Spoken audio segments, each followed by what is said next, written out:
My friend, Sam, has always been troubled.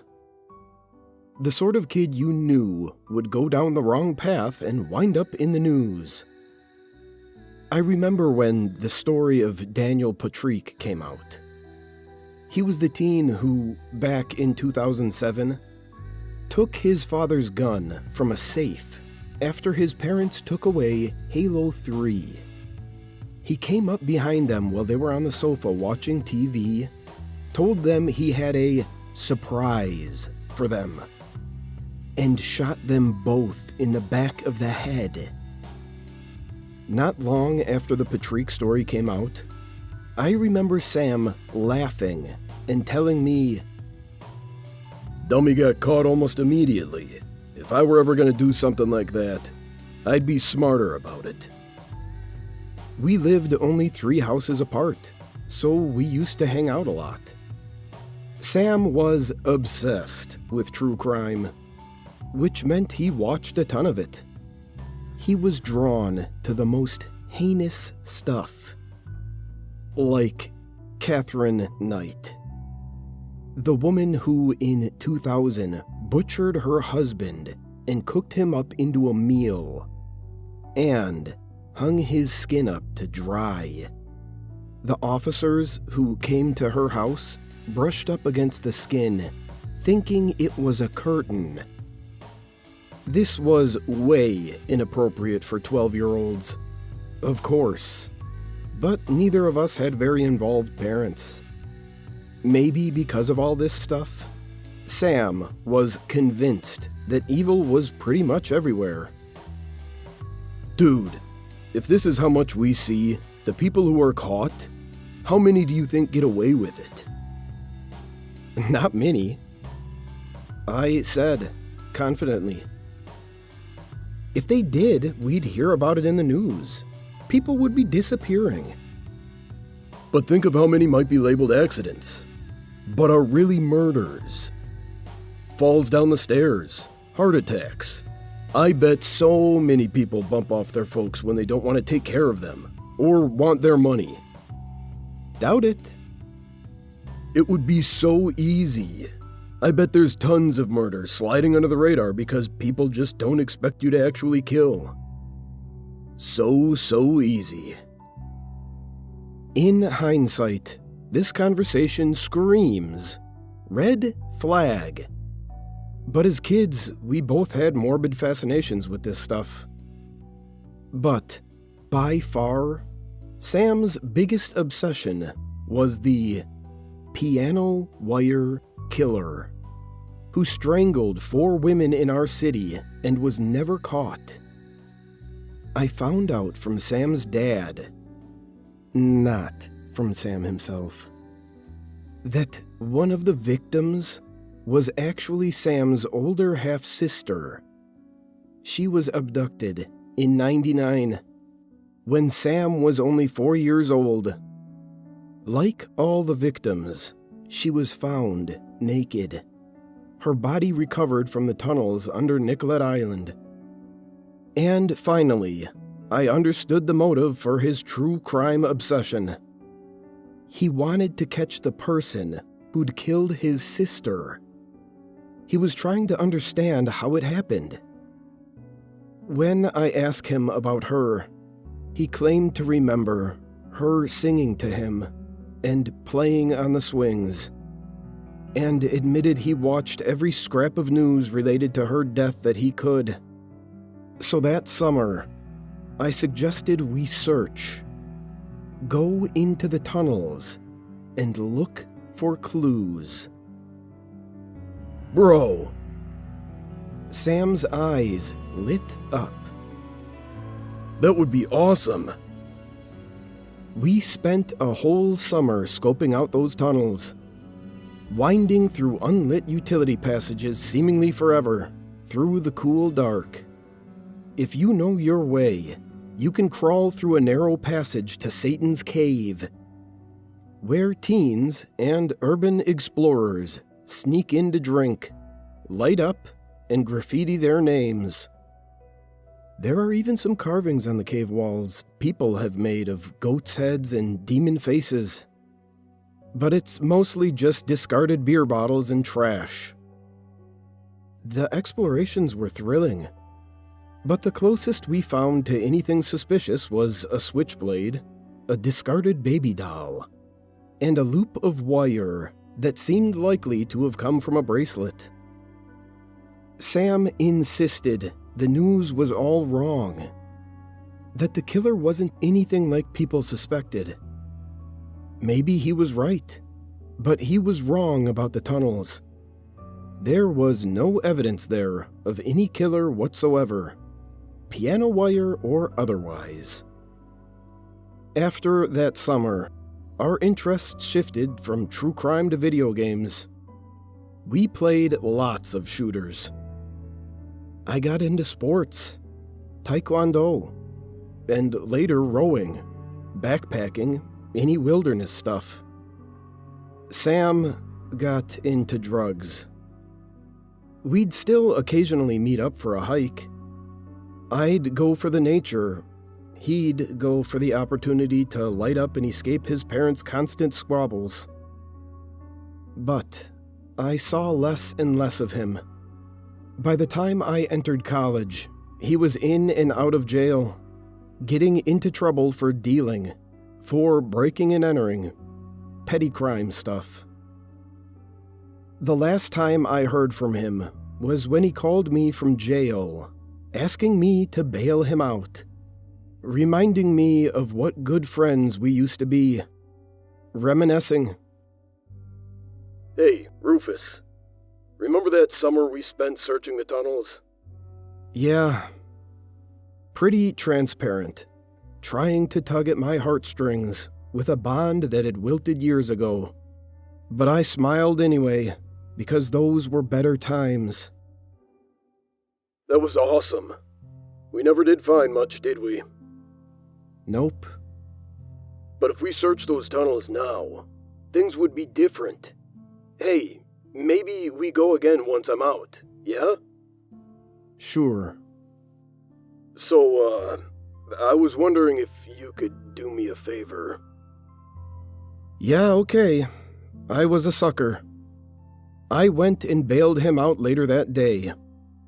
We made plans to hang out, maybe to explore those tunnels again. I knew he'd blow me off, but what can I say? He was an old friend, and I felt bad that he wound up this way. Well, my life was pretty steady. What's more, he'd found out while in custody that his dad had died. Suicide, apparently. Which was not a surprise to anyone who knew Sam's father. But nonetheless, surely must have hit Sam hard. Sam was worried now about his mom, having to raise his baby sister alone. Plus, they needed money. They always needed money. He wanted to go check up on the two of them, make sure they were doing okay without his dad. I told him I was here, if he or his family needed any help. I gave him my condolences. He just smiled and told me thanks, and didn't mention his father again on the drive back. You know, they actually found new evidence in the case. He said to me when I dropped him off. Shit? Really? Yeah. The ghost of a smile. I'll tell you about it next week. But he didn't get a chance. I got a call from him 2 days before we were supposed to meet up. The call dropped before I could answer. When I tried calling him back, it rang a few times and stopped. My subsequent calls went straight to voicemail. Sam ghosting me was nothing new. But when our appointed meetup passed and he still wasn't replying to me, I messaged his mom. She said he'd left, ranting about the piano wire killer and the tunnels. But she thought it was just his usual talk. He was always spouting big ideas and conspiracy theories, never amounting to anything. She started to complain how she'd thrown her back out, and with him running off again, there was no one to help but Macy, his little sister. The trash and laundry were too heavy for her to lift by herself. I told her I'd come by later. But now, I was truly worried for Sam. Called, messaged, even reported my concerns to the police. But they jumped right to assuming he'd skipped town to avoid a court hearing. Which was, I admit, a pretty plausible assumption. No trace of him anywhere. Still no signal from his phone. He'd gotten out of jail, mentioned new evidence, arranged to meet me, and vanished. I decided to check the tunnels. The entrance we'd used as kids was smaller and more overgrown than I remembered. I climbed down the embankment through the brush and dry leaves, out onto the concrete ledge, and then ducked into the cool darkness of the tunnel, with its low ceiling and narrow walls. Flicked on my flashlight. The faint odor of sewage wafted to my nostrils as I made my way forward. The only sound, the echo of my boots treading on the concrete. After a while of running my hand along the cool brick, I paused and turned to glance behind me. The entrance had become a distant square of white light. Was this really a good idea? Well, obviously not. I might go stumbling into whatever had caused Sam to disappear. Besides which, I couldn't remember the direction to Satan's cave. And even if I did find my way in, what was I supposed to be looking for? You know, they actually found new evidence in the case. Sam's hint in our last conversation had me tugging out my phone, searching the news, and I was stunned at the headline that came up. 25 years after brutal killings, piano wire killer confesses. Whoa. Sam had seriously downplayed this. It wasn't just new evidence. The killer was actually in custody and had confessed. So where the hell was Sam then? Maybe the police were right about him skipping town, leaving his mother alone to look after his sister, me scrambling to find him, and no one to pick up the pieces from his shattered life. I sighed and headed over to help his mom take out the trash. Sam's car was in the back when I pulled up, and my spirits lifted. I was eager to chew him out for all the usual trouble. But when I got back inside, his mom told me he wasn't back yet.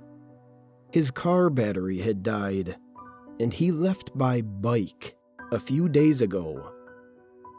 The house was a mess, filled with empty pizza boxes, several full garbage bags, laundry piled up. Sam's mom, Eleanor, had thrown her back out, I remembered, and couldn't lift heavy things. So, without Sam, she had no one to take out the trash or carry loads of laundry beside Macy. And Macy wasn't a very consistent helper, being only 11 years old. Is that Rufus? Macy came bounding down as I was collecting the trash bags. Her nose wrinkled. It smells like ass in here. You should help your mom out more. Once I'd cleared the trash out, I was getting ready to leave when, on a sudden impulse, I went upstairs to the room Sam had been using, thinking he might have left me a hint as to where he'd gone. But I found the room taped off with a giant "Keep Out" sign. Macy, bouncing up the stairs after me, told me no one was allowed in. "Especially me," she added, making a face. "Well, I'm his best friend, so I'm allowed," I said, but the door was locked. Undeterred, I started opening drawers downstairs in the main room. When we were little, Sam would sometimes lock his door, and his parents would open it and tell him not to shut them out. I vaguely remembered there being a key kept in a junk drawer. While searching, I called out to Sam's mom, asking if she'd heard anything from him. She shouted back from the basement, "He'll turn up eventually, like a bad penny." I grunted and opened a desk drawer. No keys, just old electronics and cell phones. And closed it. Then opened it again and blinked. Sam's cell phone? I recognized it from the day I bailed him out. As soon as I had it in my hand, its heavy solidity made my pulse ratchet up. I brought it out to my car and plugged it in, started up the phone. Couldn't get past the password. After a few more tries, I went back inside. Sam's mom was still doing laundry. I told Macy to go sit in my car, that I'd take her to get ice cream in a few minutes. And then I went upstairs. My heart was pounding harder now. The unpleasant odor still lingered, despite the garbage having been cleared out.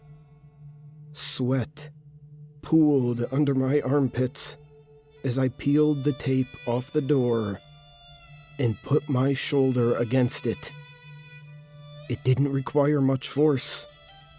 A couple of short bursts, and I flung it open. Sam's bed was unmade. Laundry on the floor. Dirty dishes. Messy, like his life. No sign of him. My eyes turned to the closet, to the faint stain of reddish brown on the carpet. I slid the door open, wobbly in its tracks. My eyes watered. The stench hit me like sewage and old meat. I closed the door and dialed the police. I bet there's tons of murders sliding under the radar because people just don't expect you to actually kill. So easy. After unlocking Sam's phone, the police discovered he'd been drafting me an email. It included a link to a more detailed article about the piano wire killer's confession. A confession to 3 of the 4 murders, but not to the murder of Sam's sister. Police suspected, even back in 1999, that it was a copycat killing. Suspected because the type of wire used to strangle her didn't match with the other victims. Over the years, I'd forgotten this detail. Sam never did. His mom was still downstairs when the police arrived, and I showed them his body, tucked into the closet and curled as if asleep. but rotting, leaking. Only later would the pieces fall into place. That even as a child, he'd suspected his mother of murdering the half-sister who was born from another woman. That the entire summer we'd explored the tunnels, that's what he was really looking for. Evidence to connect his mother to her death. We found nothing back then. But these past weeks, the piano wire killer's confession brought it all back. A confession Sam's father likely read. But by the time Sam got out of custody, his father was dead. Sam was looking for proof, not only of his sister's murder, but also his father's. He died of blunt force trauma to the head, unlike his sister's or father's deaths, which were planned carefully enough. Even now, it was hard to prove them. Police seem to think his was improvised. Perhaps he confronted his mother, or perhaps she caught him snooping. She likely threw her back out trying to move his body. Sticking him in the closet and sealing the room was a stopgap measure. But even so, she might have gotten away with it. And I might have assumed he was still out in the world somewhere, running into trouble like always, if I hadn't seen his phone. It would be so easy. I never knew when he said this that he was voicing suspicion about his own mother. No wonder his worldview was so bleak.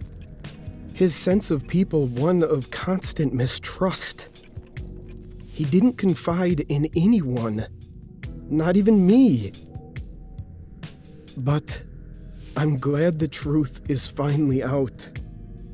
I just wonder how many deaths, how many assumed accidents, how many heinous misdeeds go flying under the radar like he says. I'm worried that my best friend has always been right. And it's so much more than we realize.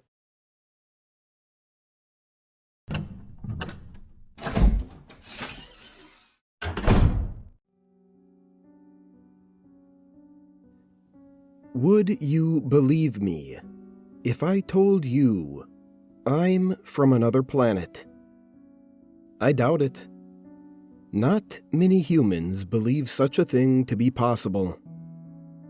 Those that do are laughed at and mocked. My name is not David, although that is the name I was assigned here on Earth. My real name is Emmerich, and I've been here for 8 years. I've been sentenced to life alteration. This sentence is a rare one. It banishes you to Earth, to live out your days without contact to the rest of the galaxy. I don't know why they didn't kill me, but I know why I wasn't put in a normal prison. If I told the guards what I saw, my story could continue to spread. The administration does not want that. Here on Earth, my word can't leave this planet. The Milky Way galaxy has 6 regions. I come from Centrane, about 25,000 light-years away. Earth resides in Old Dathlo, a region forbidden of any transport unless explicitly permitted by the Dathlo administration. It's the newest of the 6, although still very old. Dathlo used to be one of the 5 regions. But about 4,400 years ago, Dathlo split into two. Much of it became New Dathlo, with a 10 light-year radius around Earth's sun becoming Old Dathlo.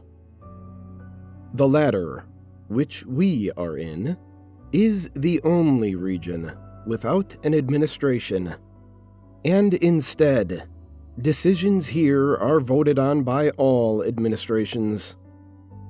The split is also when the transport restrictions took effect.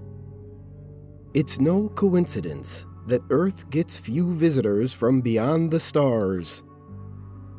Earth was chosen to be a no-contact planet. All that time ago, space travel was a luxury, only for the rich or members of the administrations. But once it became more mainstream, new restrictions and guidelines had to be thought out and enforced harder. One of those new restrictions was to choose a planet which is full of life, and then prevent anyone from ever traveling there, in case the need for a contact-free planet ever came to be. Earth had only recently been added to the life-bearing planet registry at the time, which is partially why it had the largest known population with 0 registered space transport vehicles. With that, Earth was chosen. This planet missed out on the massive boom in space travel and contact.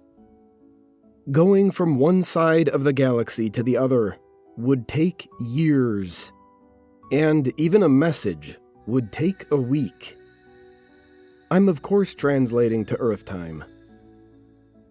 Shortly after travel became usable for everyone, research skyrocketed, as did the economy. The big travel push is something everyone learns about growing up, and it sounds fascinating.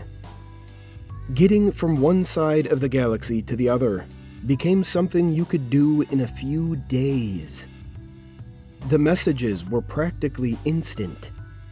To this day, those speeds haven't improved much. It really did hit a peak. Before my life as David, I worked for Portsco, the official cargo and delivery partner for New Dathlo. My final delivery was a solo one, though not something in my regular routine. I had to take a shipment from the Dathlo Administration HQ to a research facility on a planet in Vaslia, another of the 6 regions. I was supposed to travel through Centrain, as it's the fastest route. But I didn't do this. I went around to visit a friend who lives in another region. Her name is Jasani. I don't see her often, and whilst it went against code, I decided there was no harm in a small detour for a quick visit. As it turns out, this small detour saved my life.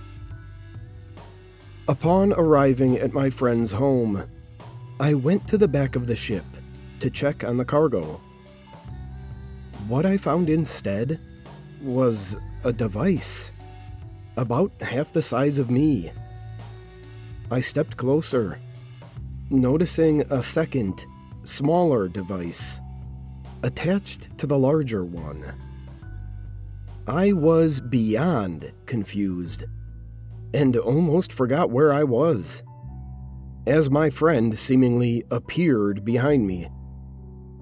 Emmerich, hey! I thought it must be you. Hearing Jasani's voice grounded me.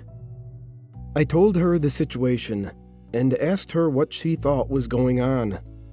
She has always been good with technology. I didn't expect it to be a big deal. I even thought that maybe the devices themselves were the cargo. She immediately identified both devices, telling me that the larger of the two was an explosive, and the smaller was a tracking device. It's apparently a common setup to have an explosion happen when the device reaches a specific location. She tinkered around with the tracking device a little, and discovered that it was tracking my position relative to Centrain. If I had completed the route as intended, I would have died. I stood there, letting this sink in, as she played around with the device more. I wasn't sure what she was doing. I didn't care. All I could think about was how narrowly I avoided death, and why the administration would even want me dead in the first place. Her voice sliced through the silence and took me out of my trance. It's not sending messages anywhere. It's storing your position entirely locally. They don't know you're here. Please, stay the night. Sleep was not on our minds that night. We stayed up discussing why something like this could have happened. We spoke about the recent political tension between Centrain and New Dathlo. Jasani theorized that they could be using this explosion to stage an attack, being able to pin it on Centrain. They could have also gotten Vaslia on their side, as they'd be furious that their package never arrived. Vaslia would have no idea who really caused the explosion. Strangely, this brought me slight relief. They didn't want to specifically kill me. I was just the unlucky sacrifice. Of course, many questions were still unanswered. What package was so important that it would cause the Vaslia administration to be furious? Better yet, where was the package now? Could New Dathlo still have it? Stealing a package from an ally, whilst pinning the blame on an enemy, only losing a single delivery guy in the process, certainly wouldn't be a big deal for them. I ended up staying much longer than intended, afraid to return home. I was there for 3 nights, before news broke of an important delivery going missing in Centrain. I guess without the explosion being noticed, that they had to wait a few days to announce it. Then, they showed a picture of me, saying I was presumed dead, a casualty of the events. I officially could not show my face in public again. My friend was getting messages from family members asking if she was okay, knowing that I was her friend. She lied by omission, not telling anybody I was with her. We knew what could happen if New Dathlo found out I was alive. Weeks went by. I did not leave her house, and she only left for work and other necessities. I hated every second of it. I wanted to talk to other people. I wanted to find out what had happened. I couldn't sit there any longer without doing something. Every day I saw more about the tensions rising, and more lies being told by the Dathlo administration. I'll be honest, I knew what I could do was minimal. In a galaxy with life in the trillions, my voice being heard was unlikely. But I had to do something. Jasani felt the same way. We devised a plan. We knew we would get caught, but we thought we could at least go out doing something good. I was to stay at her house, contacting everyone I knew, telling them I was alive, telling them that it was all a hoax and that an explosive was supposed to kill me. Meanwhile, Jasani would use my ID card to get into the Dathlo Administration HQ, hoping that they hadn't taken my ID off their systems yet.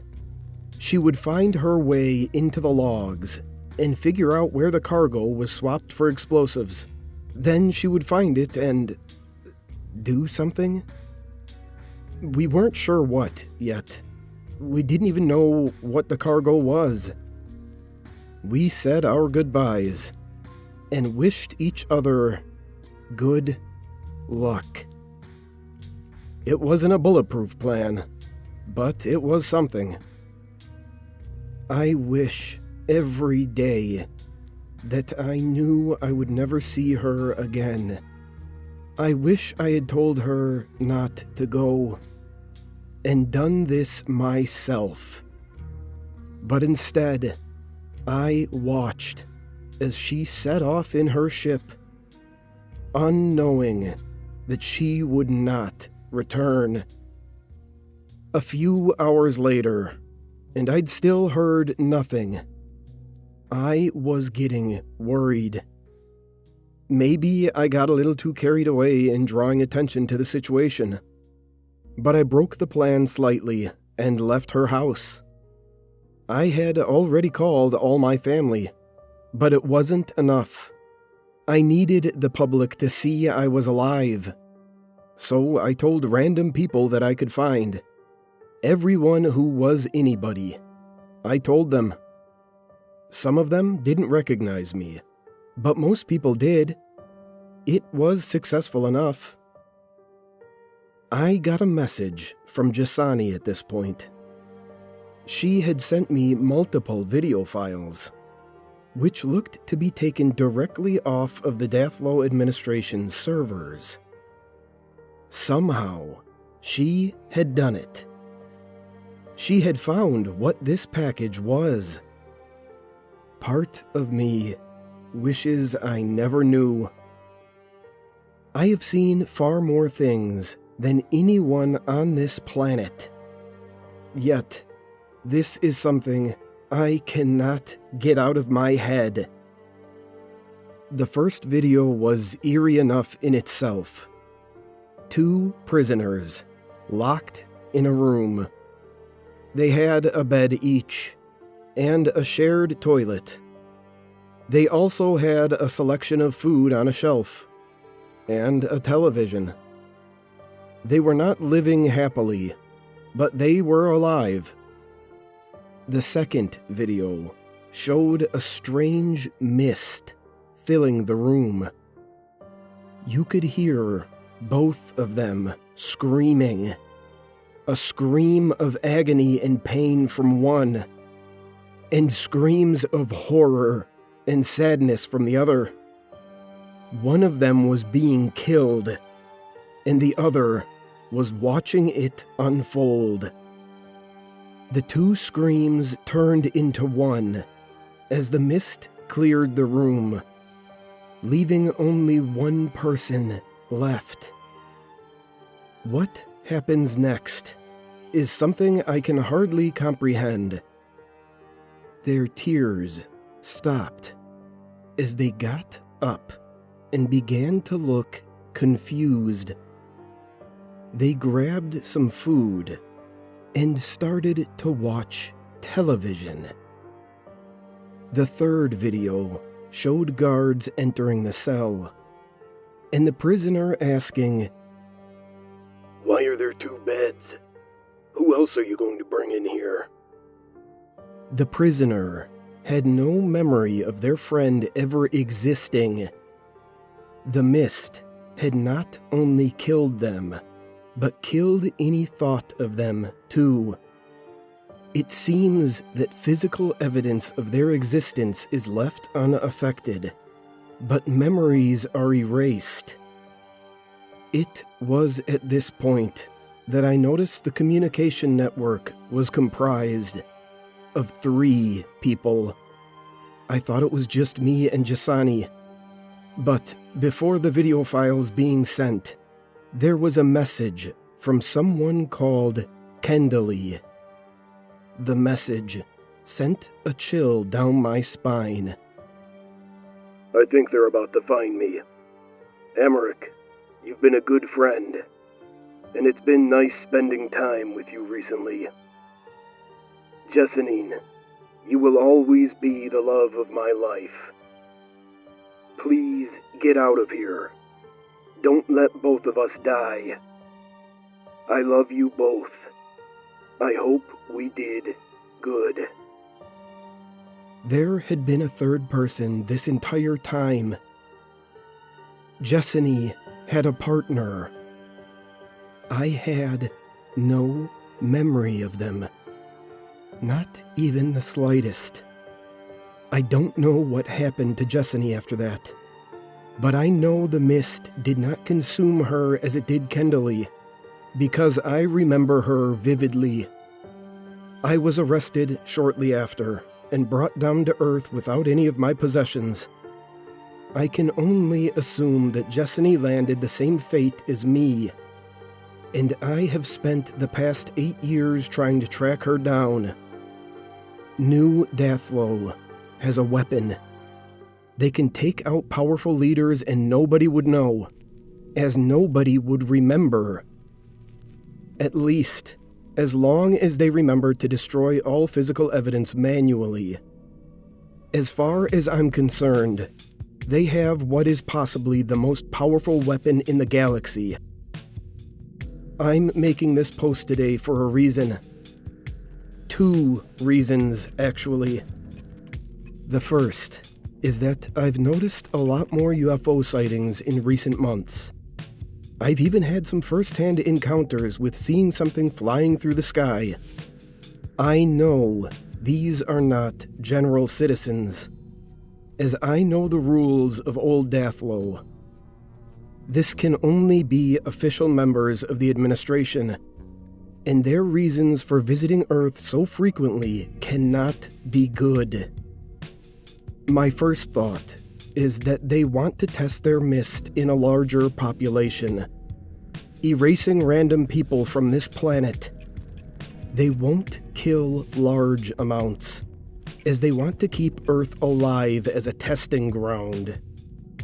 But if there's one place they'll test this, it'd be here.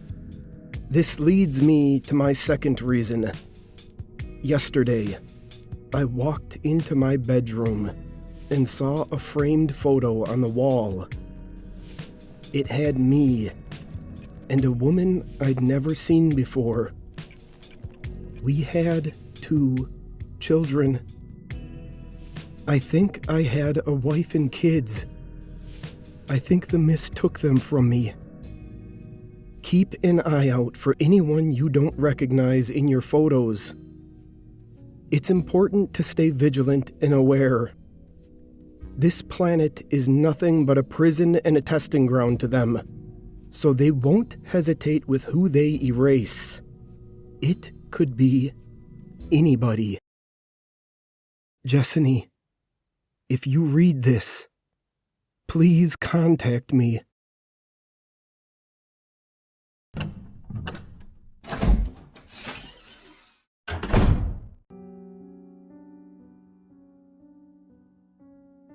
"4 years ago, my sister Daisy went missing. A week ago, my husband slipped into a coma. I didn't realize how connected these events were until recently. Daisy lived with us for complicated family reasons. She was 19 when she didn't come home one day. There isn't an exact moment I can pinpoint the grief starting, because there isn't an exact moment that I realized she wasn't coming home.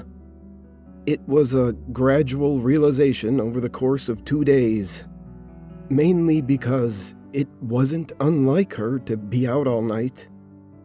I always used to blame myself, convincing myself that if I had noticed sooner, we might have found her. About a year later, my husband and I were getting ready to move to our new home. We fell in love with it immediately when seeing pictures online, and that love only got further cemented during our viewing. The place was as huge as it looked. We thought moving here would be the best decision of our lives, although, in the back of my mind, I worried that we were secretly running away from our grief, leaving Daisy behind. My husband simply said, "What if we're running with her?" I never entirely understood it, but it brought me comfort all the same. The move went smoothly, and we helped the previous owner move out too.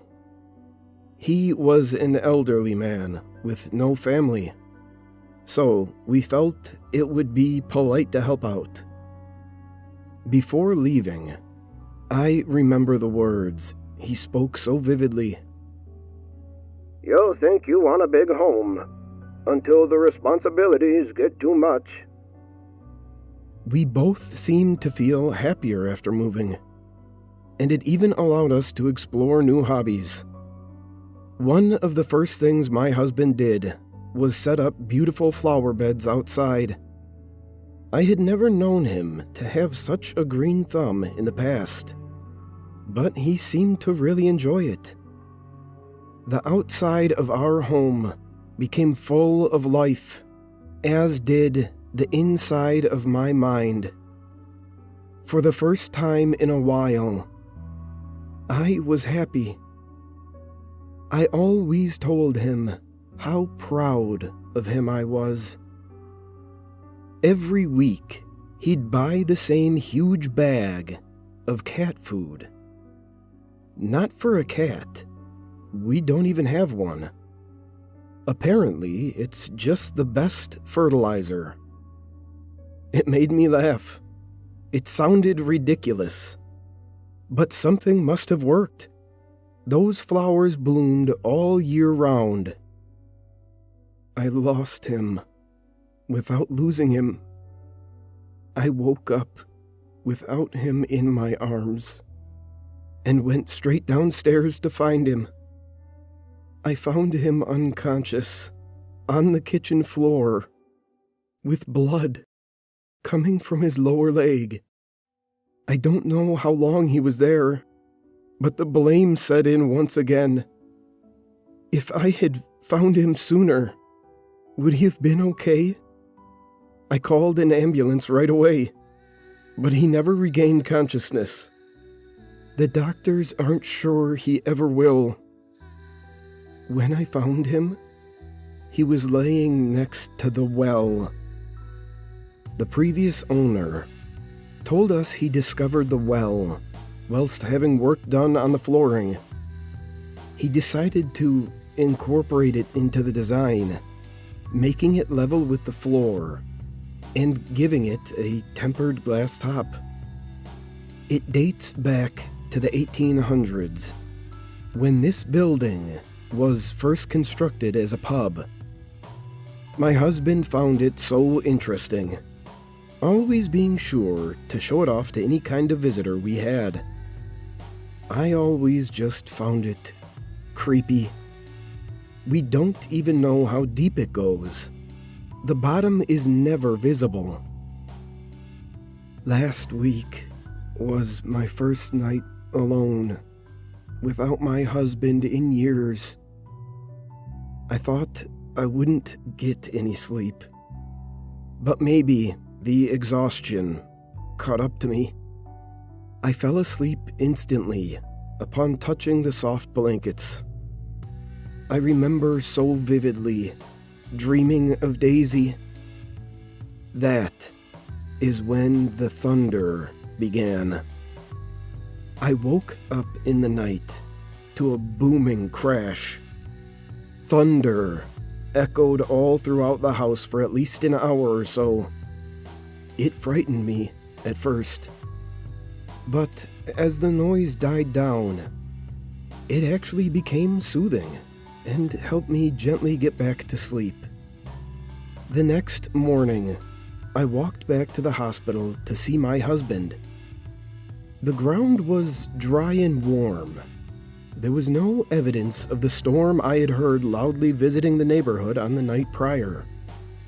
I didn't take this as a clue at the time.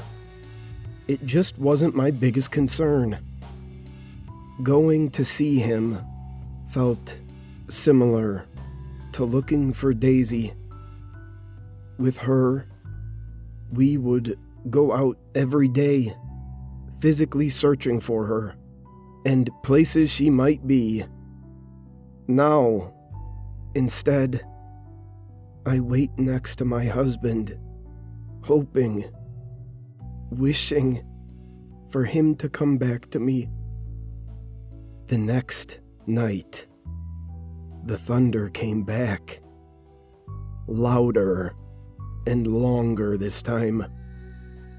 I didn't get the satisfaction of drifting to sleep before it began. It was whilst I was laying there, eyes open, that I realized there was no light. Not a single flash of any kind of lightning. Those bedroom windows remained as dark as void. I decided to check the weather. Cold, slightly cloudy. This cycle repeated. I felt like I was going insane. Like clockwork, every night. The same cycle, the same cycle, the same cycle. It got stronger with each night. I spoke to neighbors, doctors at the hospital, friends on the phone. I'd always bring the thunder up in conversation. None of them had heard any thunder. I could not wrap my head around how I was alone in this. Yesterday, my mind seemed to decide that it was time to be active around the house again. I cleaned the dishes that were piling up, emptied the bins, and decided I should tend to my husband's flowers. I was surprised that they weren't wilting already. It gave me a funny feeling that he was still around, taking care of them whenever I wasn't looking. I got emotional as I looked down at them. I wasn't even sure how he applied the cat food fertilizer. I had never really seen him do it. I wanted to smell them first. They always had such a strong and beautiful scent. Yet, this time, nothing. No beautiful smell. Just nothing. Was my sadness running so deep that I had forgotten how to experience beauty? I extended a hand out to touch one. Plastic. I touched another and felt the same thing. All of them were plastic. Every single last one. Even the daisies, planted in memory of my sister. His hobby had been a lie. I was almost angry.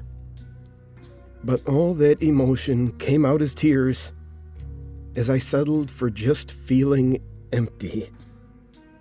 Why had he lied? That night is when things took a turn. The thunder was at its loudest. I could hardly hear my own thoughts. I knew there was no chance of sleep.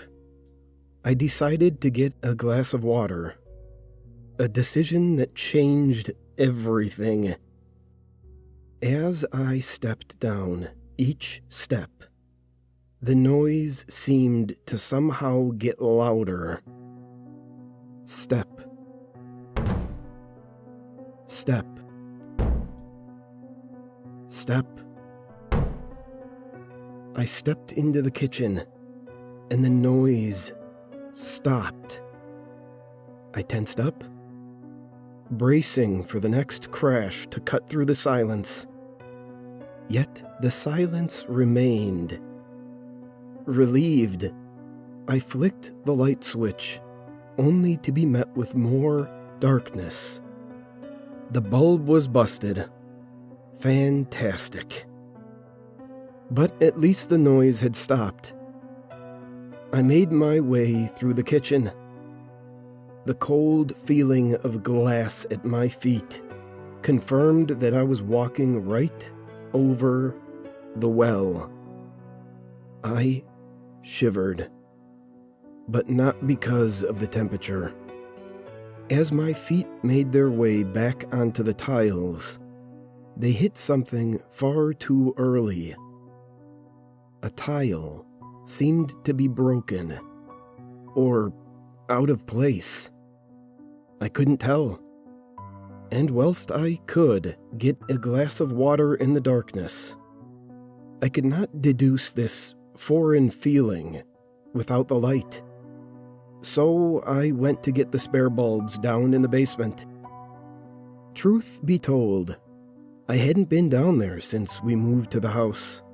I never liked the spooky atmosphere, but I had to face that fear. And thankfully, the basement was nice and bright. Regardless, I had no plans to be down there long. I found the bulbs quickly, but as I grabbed one, something caught my eye. Perfume. Lots of perfume. Boxes and boxes of them. None of them mine. And to my knowledge, my husband never wore perfume. Curiously, I sprayed one in the air and smelt it. I was instantly transported to the flower beds. This bottle smelt exactly like the ones outside our front door. So I grabbed another bottle. This one smelt like the ones near our kitchen window. I grabbed another. This one smelt of daisies. I began to piece together what was going on, but I didn't understand why. Against my instinct, I decided to look around the basement a little more.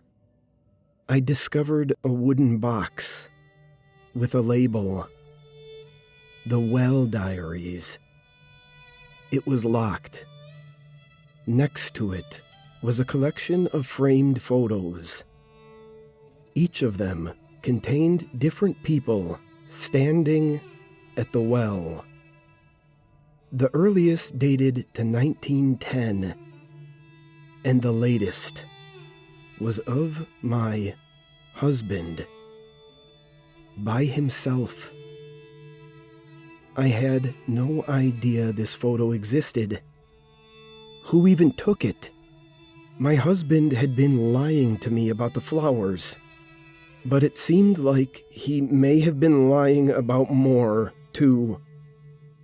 I realized at this moment that the previous owner had also lied. The old man claimed he found the well. These photos showed otherwise.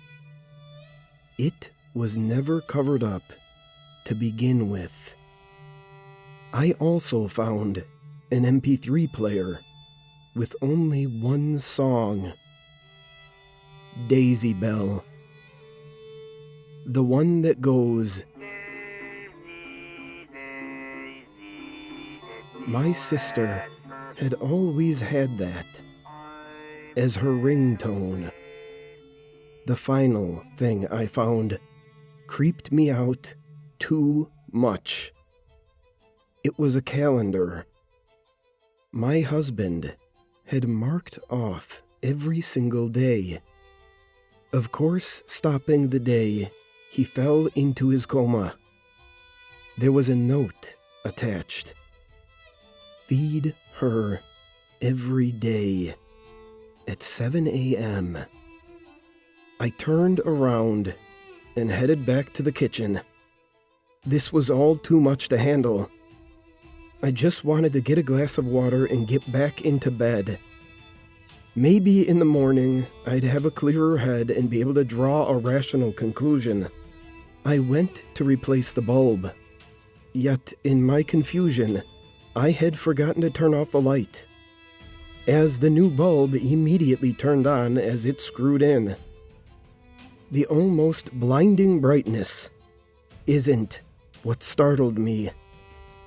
It was the face I could now see under the glass of the well, staring at me. It was still only barely visible, but I could clearly see 2 eyes and an outstretched mouth. At first, I was too shocked to notice one of the kitchen tiles open like a trap door directly next to the well. It seemed to hide a small chute covered in cat food leading into the well. I was staring at this creature in fear, yet something stuck out to me. It had Daisy's eyes. The rest of it looked nothing like her. Gray skin, bony shoulders, balding head. But the eyes, they were unmistakably hers. It hit the glass with one of its hands. The noise was like thunder as it echoed throughout the house. I only snapped out of my frozen state when I saw 2 fingers slowly make their way out of the chute as the face continued to stare right through me. I ran faster than I ever have in my life. I ran and I ran. And when I couldn't run anymore, I ran anyway. I didn't have a specific direction in mind, but perhaps instinctively, I ended up at the hospital. I sat with my husband, still shaking. I do not plan to go back to the house. It's not safe there. I stared at my husband, trying to calm myself down, trying to think of happier times, trying anything to just forget about what had just happened. Instead, I found something that almost made my heart stop. Around his shin, where the wound had been, his skin was slightly gray. Perhaps I'm being paranoid, but given what I've seen, I think I have every right to be. My sister has become whatever the hell she is now, and I think my husband is going to suffer the same fate. I need to bury him. Right? I mean, that seems to be the entire point of the well. To contain whatever these things are.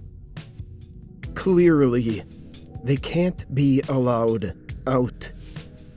I don't know what to do next. I love my husband.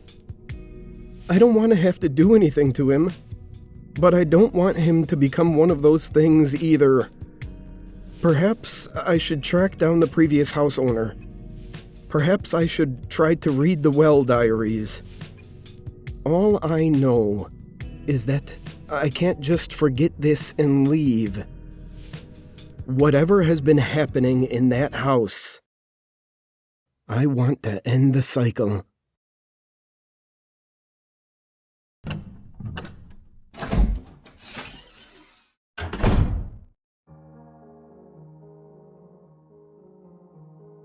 I live in a small but lively town in Massachusetts. Its local legends have fueled my love affair with the paranormal. It's a subject that fascinates me to this day.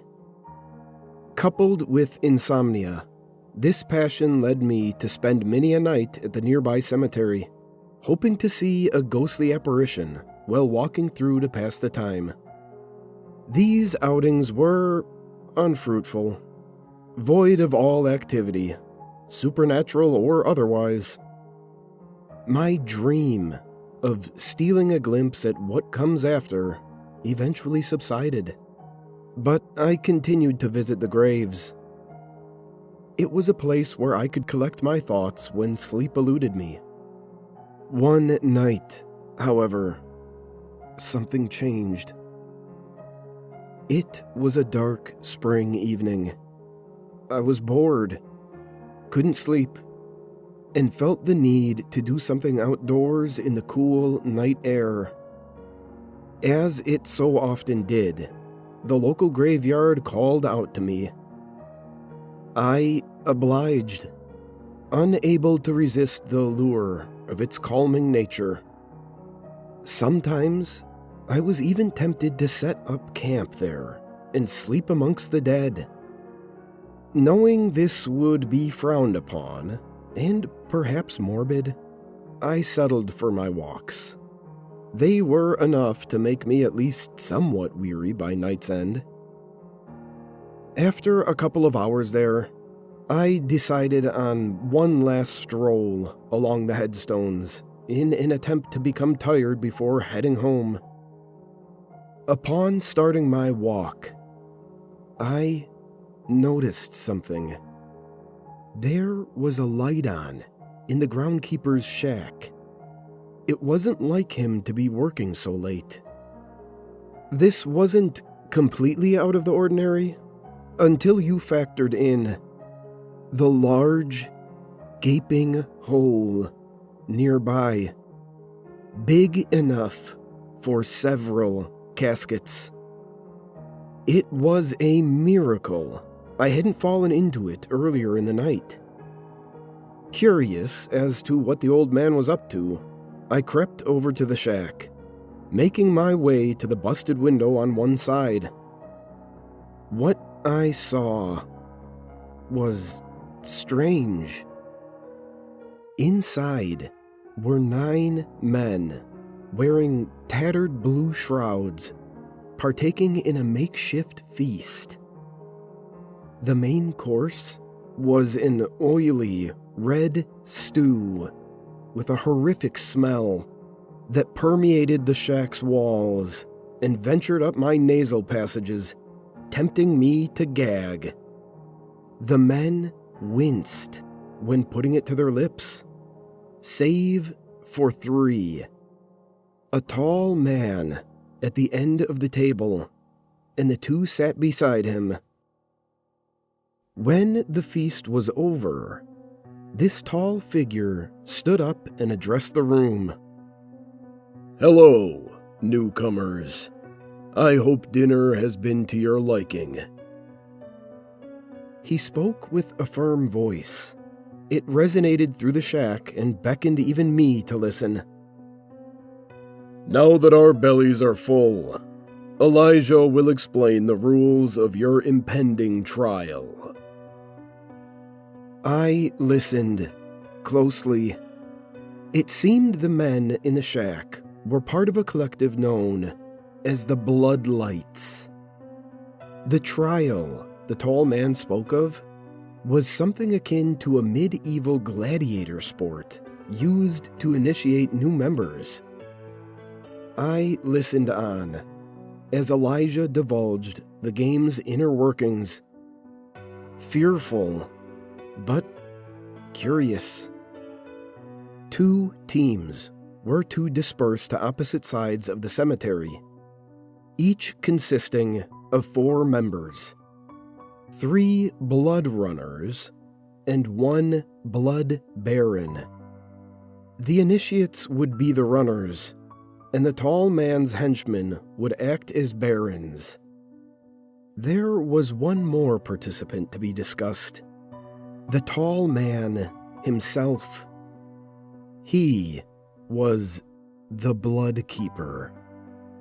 Though not on either team, he was the most crucial facet of the game. He kept and guarded what was referred to as the blood. I gathered that this referred to the red amulet hanging from the keeper's neck, as he firmly clasped it every time the word blood was uttered. The job of the runners was to retrieve the blood from the keeper. The barons acted as counsel, overseeing each team and helping where needed. After Elijah finished his lecture, the Blood Keeper took over. With every wound, there is blood. With every drop of blood, there is solace.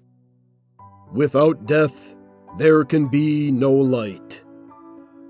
The Keeper opened a large cupboard in the corner of the shack, revealing a woman, bound and gagged, futilely attempting to cry out for help.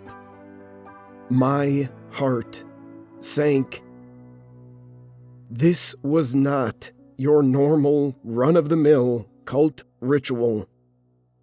I had to find help. But what if they heard me?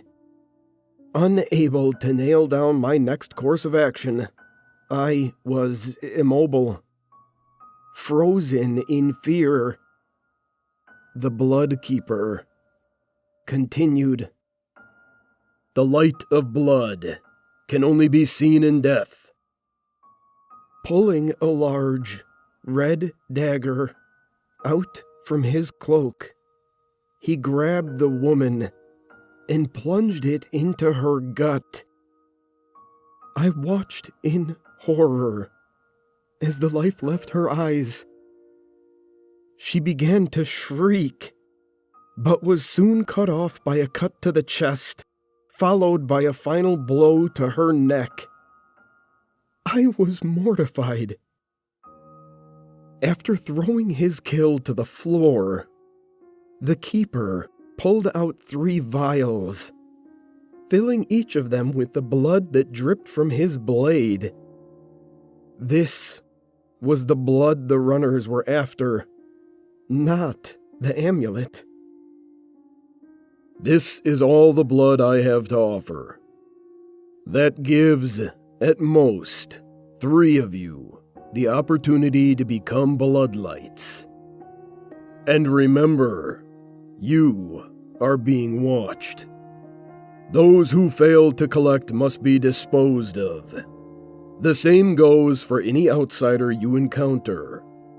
Corpses are to be thrown in the pit.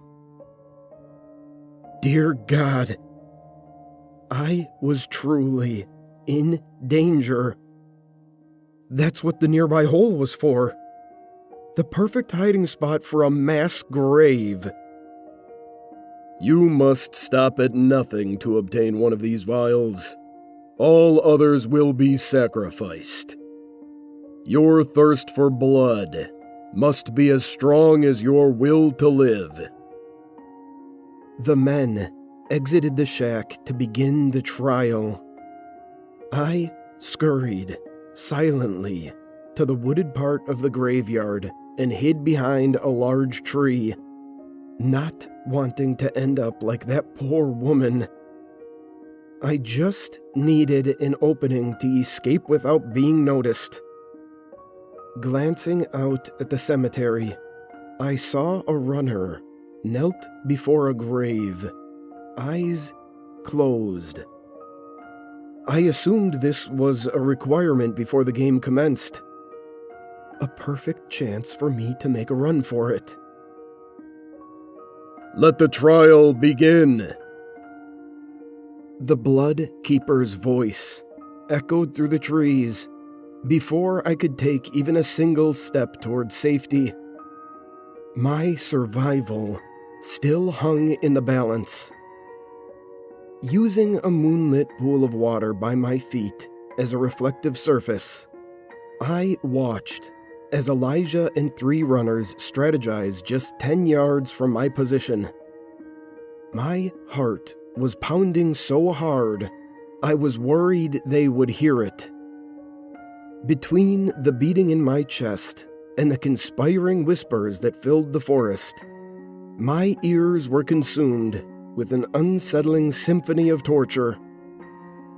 Just when I couldn't bear another moment, silence cut through the brisk night air like the keeper's dagger piercing that woman's skin. A chill then burrowed into my spine. The puddle's reflection bore no cloaked figures. Peering out from behind the tree confirmed that they were gone, or at least nowhere to be seen.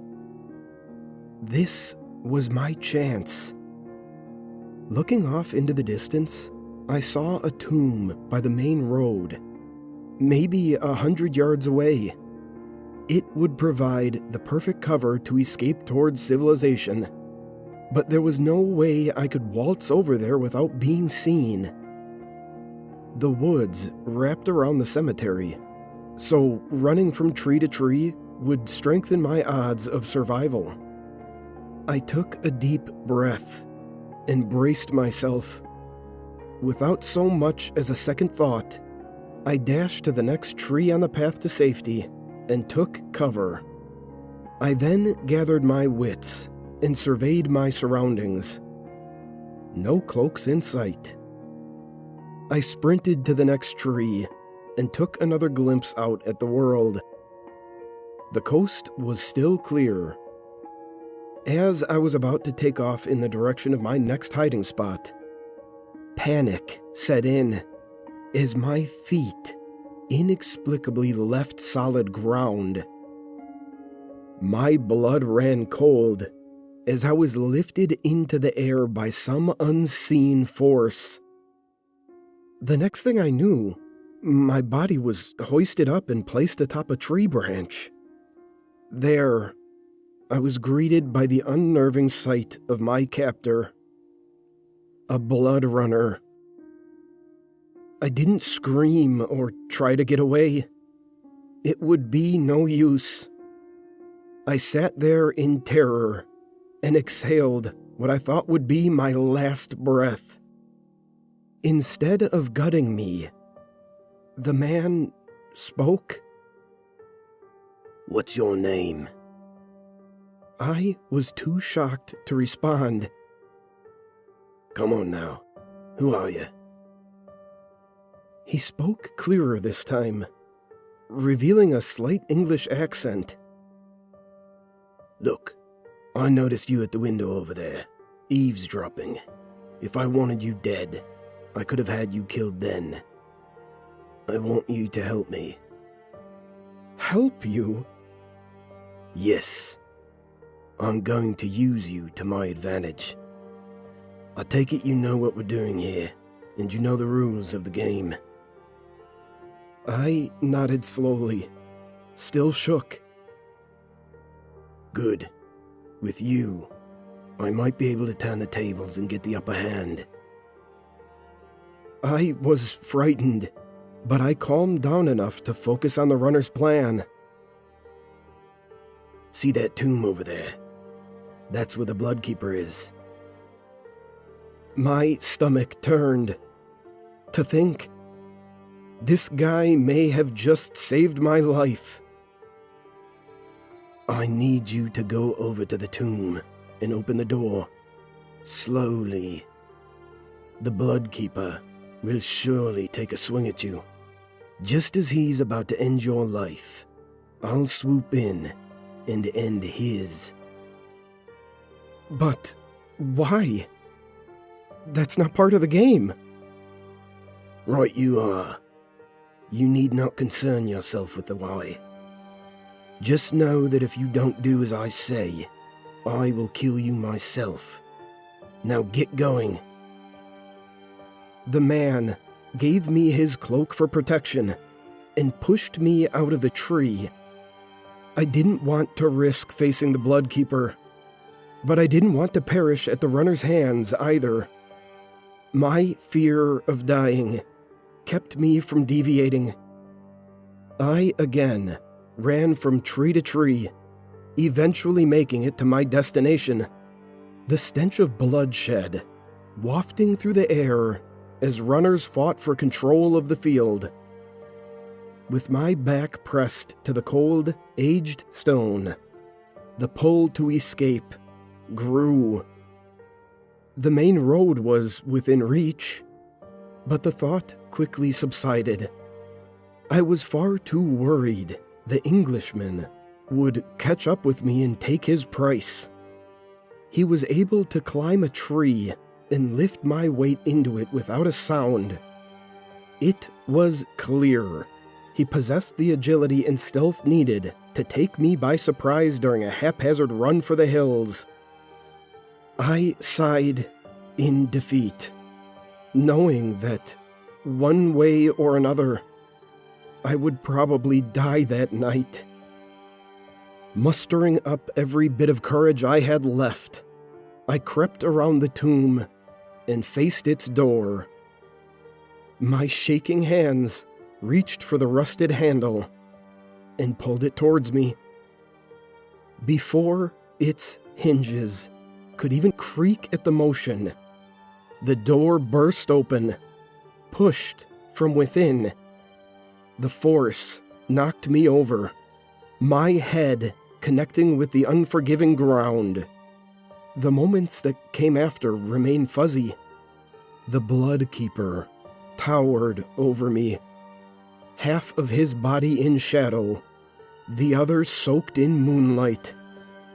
A vision of death, there to steal the blood from my racing heart. My eyes grew weary and shut for an instant before opening to see another figure. I couldn't make out who was who in my dazed state, but one attacked the other, completely overpowering them. The prey in this scuffle fell to his knees before landing face first into the cold cemetery soil. The familiar sound of metal colliding with flesh rang through the air as the victor saw to it that the job was done. I prayed it was the Bloodkeeper being torn apart. Otherwise, I was a goner. My eyes shut again before unconsciousness finally took hold. "Hey, are you all right?" I heard an old man's voice as I came to. "Are you okay?"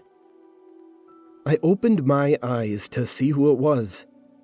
The groundskeeper stood over me, holding a lantern to my face. "What? How? Where are they?" "Where's who?" "You don't understand. I should be dead."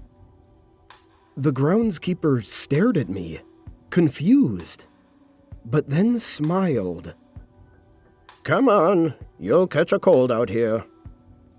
The groundskeeper, who I now know as Pete, invited me into his shack.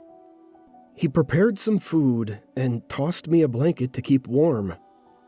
Thankful and in need of an ear to fill, I told him everything, despite how I know it would sound. I didn't describe the men by their given titles, but Pete seemed to know who I was talking about. "Sounds like you had a run-in with the Bloodkeeper." "That's him. How did you know?" "His spirit has been visiting these grounds for over 100 years now, I suppose." His spirit? Incredible. It was all a haunting. Something I always thought I wanted to experience firsthand. Pete and I talked for a long while. He knew all about the Bloodlights and their dastardly deeds. Apparently, they were a sadistic cult that formed in the 1800s, terrorizing the local community. Each Bloodlight initiation brought with it more disappearances. They used the cemetery as a space for their trials, burying casualties and sacrifices at the end of every night. After all, who would look for the bodies in a graveyard? Over 50 souls fell victim to the Bloodlights before their sinister games were brought to a halt. During their last outing, an Englishman infiltrated their ranks and killed the Bloodkeeper, avenging the death of his wife, who had been murdered during one of their trials. Soon after, his disciples came forward, claiming to have been controlled by the Keeper's amulet, alleging that it had supernatural powers. No such amulet was ever recovered. After Pete explained everything, I sat in awe, dumbstruck by the whole ordeal. Had I relived that fateful night? Or did I time travel and help the man fulfill his goal? I may never know what happened that day, but one thing is for certain. I will never visit another cemetery for as long as I live, just in case the ghost of the Bloodkeeper is still out there, making his rounds.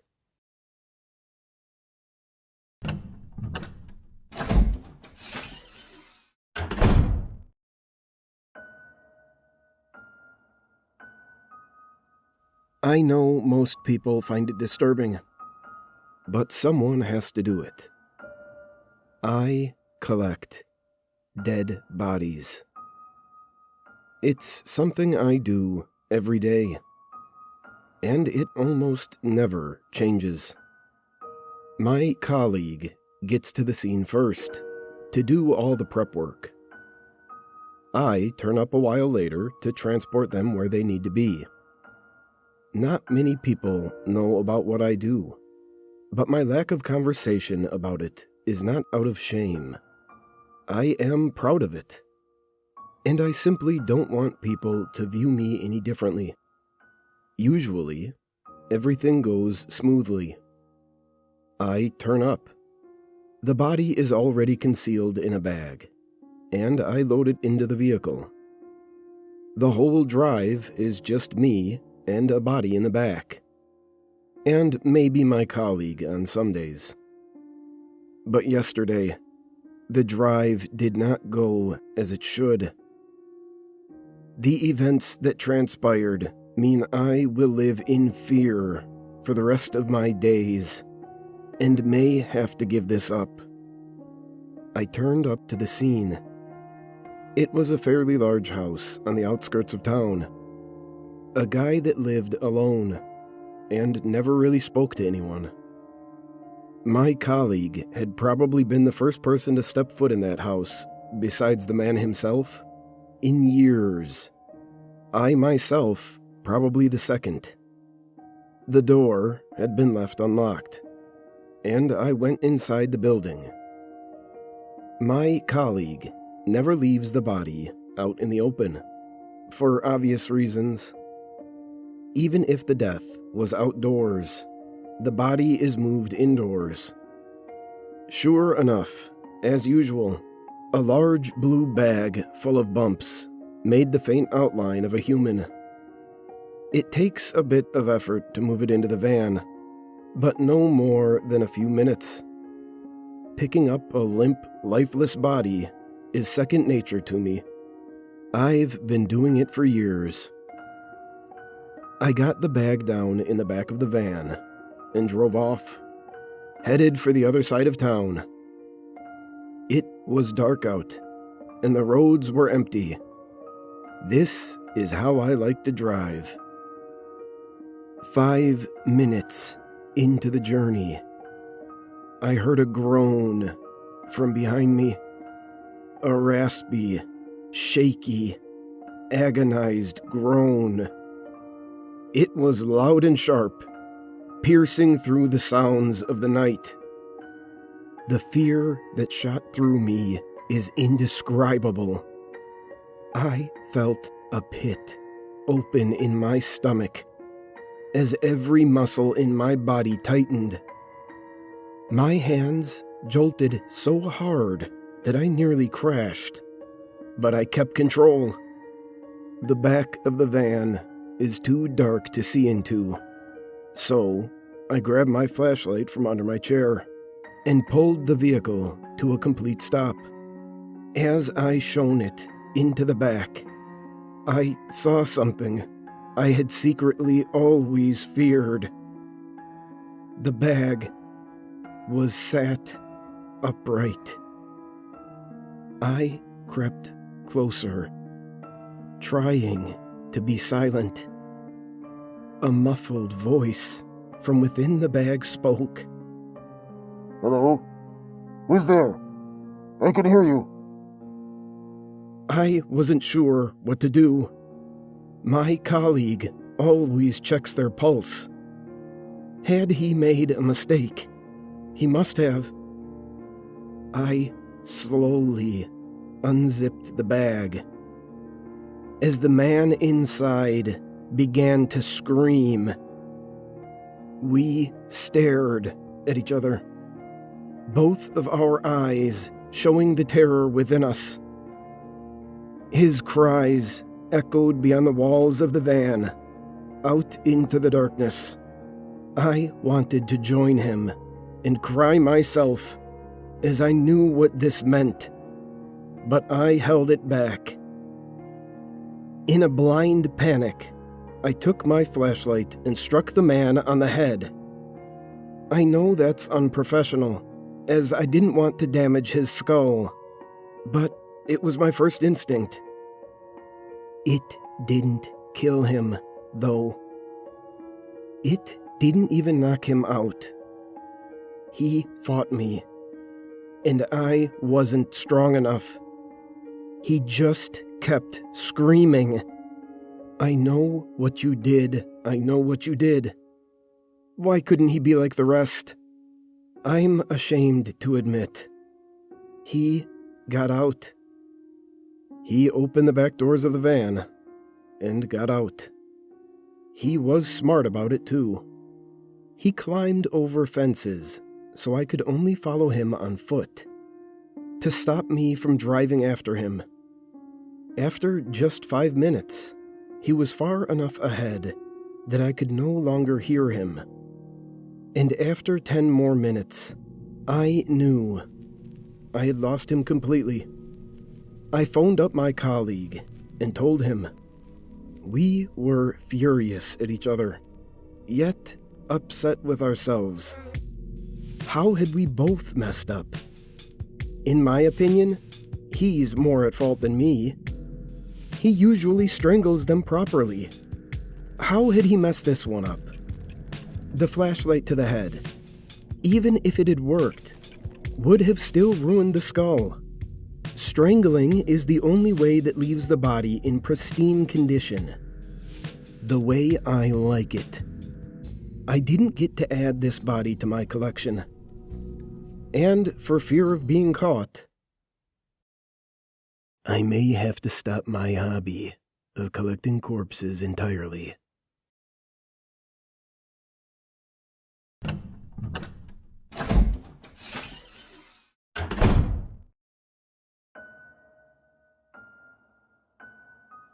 A chair appeared in the kitchen. The chair has 2 legs. I'm sure of it. It has to.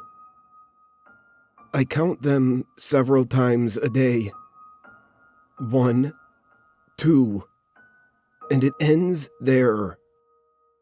There are 2 legs on this chair. 2. I'm sure. Yet, how can there be 2 legs? How would a chair stand on 2 legs? How does it work? 1 leg on each of the back corners. Yet, it still stands. How are there 2 legs? How? But there is. I count them again. 1, 2. I'm not sure when it first appeared, but it's been in the kitchen for weeks now. I don't dare sit in it. I'm not sure how it would hold me. I don't want to end up like the cat. I found the cat one day, dead, its body twisted and broken, under the chair. It looked like it had been crushed, its fur matted with blood. I wanted to move the chair, to see if there was anything I could do, but I do not want to touch this thing. The chair is alive. I'm sure of it. I sound crazy. I know I do.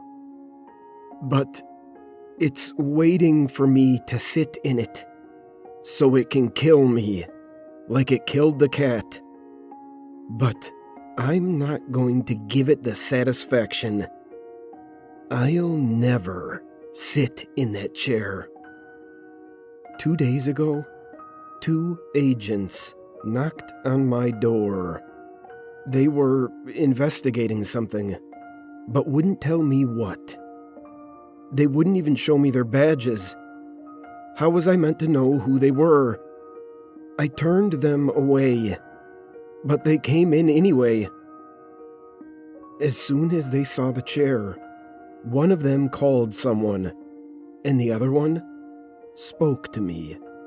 He told me that they were going to sort everything out, and that I shouldn't panic.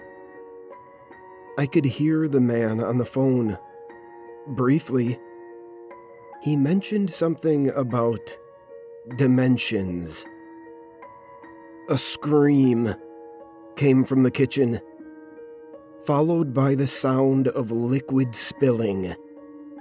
We ran in, and on the floor, under the chair, was a puddle of blood and the remnants of human organs.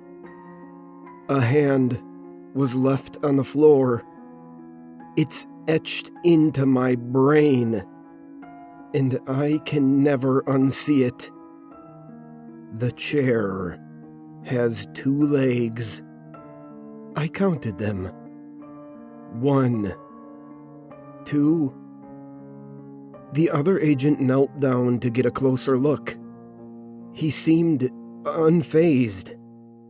He accidentally touched the chair slightly. It had 2 legs. Then 1. Then 0. I'm not talking about the chair anymore. This man began to disappear in front of me, his body contorting and morphing as blood and organs spilt from him. By the time it was over, much of what had fallen out of him had also disappeared. For a brief moment in the chaos, a brief moment, I counted 3 legs on the chair. It had changed. I don't know why. Because I have counted the legs every moment since, and it's only ever 2. 1, 2. 2 legs. only 2. Why were there 3? 3 is not the same as 2. 3 and 2 are very different, and I don't understand. It's only a difference of 1, but it's also a difference of everything. How were there 3? I woke up this morning, and one of the men's heads had appeared on the floor, along with the phone the man was using. I picked up the phone. It still worked. It was covered in blood. The chair still had 2 legs. I called the most recent caller. Someone answered. They thought my name was Jason. My name is not Jason. Jason. They said. I didn't pay much attention, as I had decided to count the legs of the chair again. Jason, was it the chair? Where have you been? The chair still had 2 legs, but not the same 2 legs. It was both of the back ones, but now it was one at the back and the opposite front leg. Jason? Hello? The readings say the chair is still moving through the 4th dimension. We need to find it. Did you find it? My chair has 2 legs, and it's driving me insane.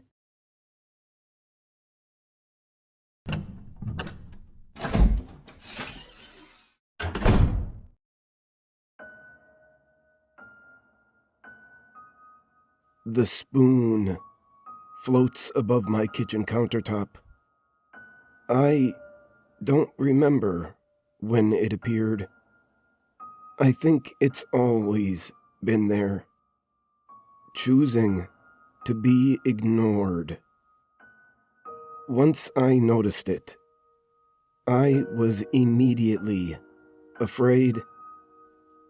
How could a spoon float? How could a physical object go against everything I have ever been taught? The spoon does not care what is possible. It is a spoon. It floats upright, with the handle pointing to the floor, and the bowl towards the ceiling. It almost never moves. It has no need to. It is a spoon. It seems so mundane and simple. But how can something so peculiar be anything but terrifying? This single object defies everything anyone has ever known. A magician may perform tricks, but this spoon is doing something that no human has ever been able to perform. By defying nature in this way, it goes against every rule the universe has ever had, and brings the nature of reality into question. But how can this be? It is a spoon. It looks ordinary. Its reflective metal shows no sign of age. Every day, I check if the spoon is still there. It always is. Sometimes I think about touching it, but I can never bring myself to try. I don't think it would allow me anyway. I miss my best friend. They could not see the spoon. Look. I showed them the week it appeared.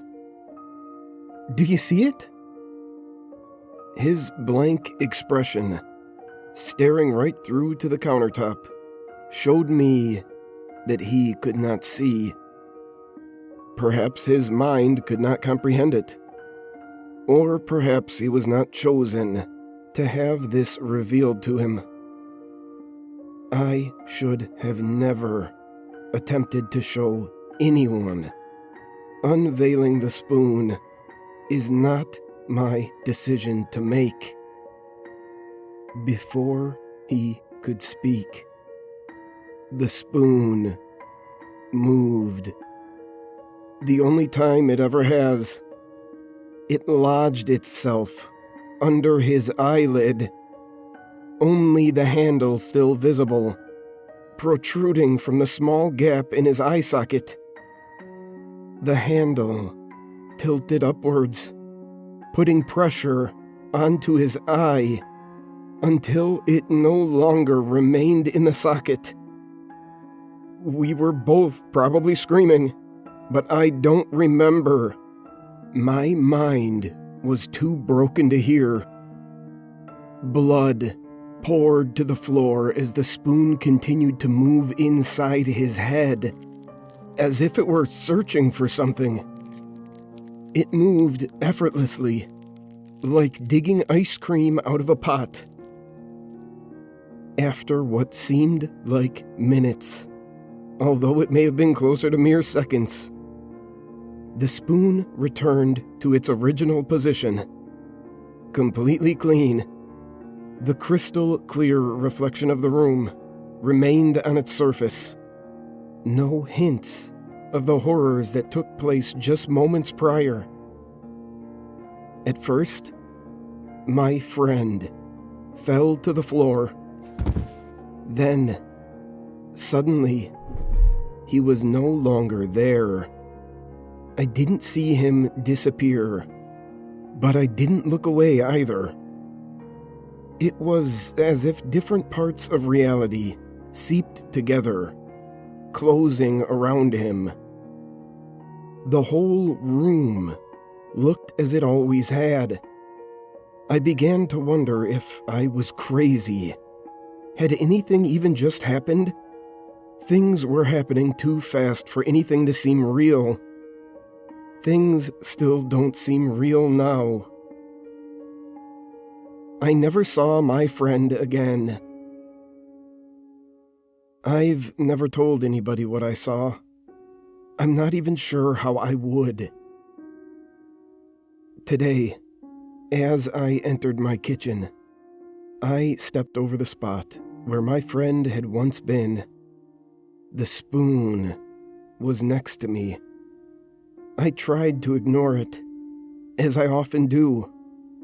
But somehow, I couldn't look away.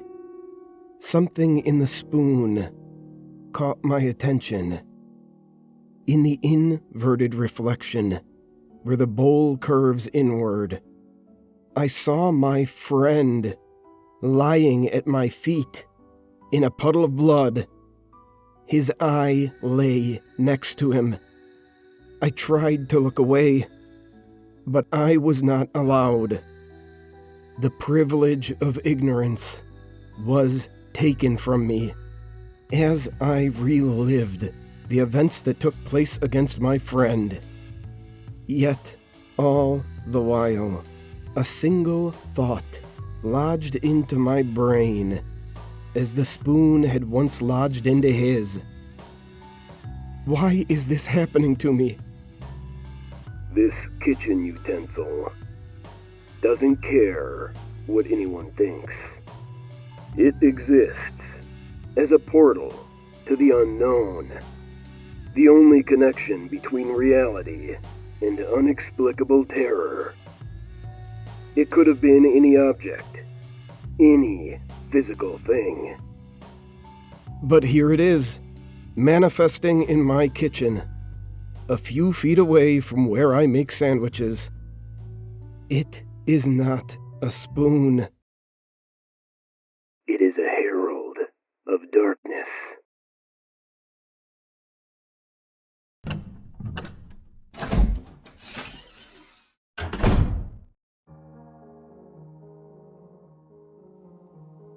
I don't work for NASA.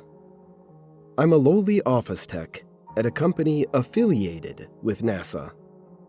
We store data off-site, mostly concerning their many, secret, unmanned missions to the moon, including the countless ones that took place in between the Apollo launches. There are regular landings, even today. As you can imagine, we're not on the books. Still, we are a necessary facet of the Space Administration's delicate infrastructure. Now that you're up to speed with where I work, I can tell you about the room. Room 371, to be precise. The Overseer's office. It always had an air of mystery about it. I and other staff members had been inside before, tasked with leaving behind flash drives filled with sensitive information for the Overseer to upload to our database. You see, the sole computer in that room is an offline archive containing almost every one of NASA's dirty little secrets. Stuff that we can't risk getting out in the event of a data breach. If anyone were to hack our online mainframe, they would only find decoy files, outlying pieces of data that have already been in the public's eye. Most of the information I dealt with amounted to mundane statistical analysis. The real interesting, controversial stuff was sent directly to the Overseer, bypassing the prying eyes of entry-level employment. That brings us to yesterday. It was a normal drop-off assignment.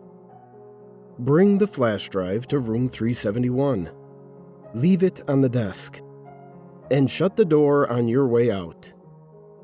I had done it countless times before. This time, however, was a little different. After placing the drive on the desk, I noticed a faint glow on the wall behind it. The computer was on. This was strange.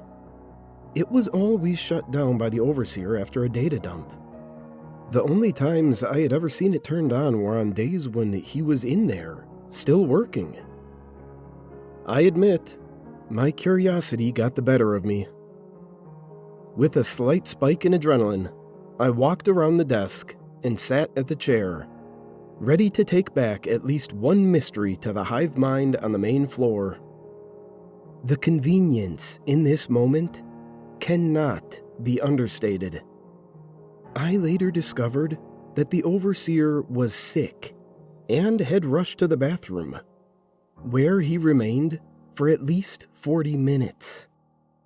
Not only was the computer on, but it was unlocked.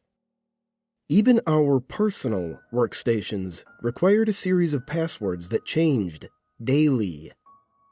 Passwords we had to spend the first 10 minutes of any given workday decrypting.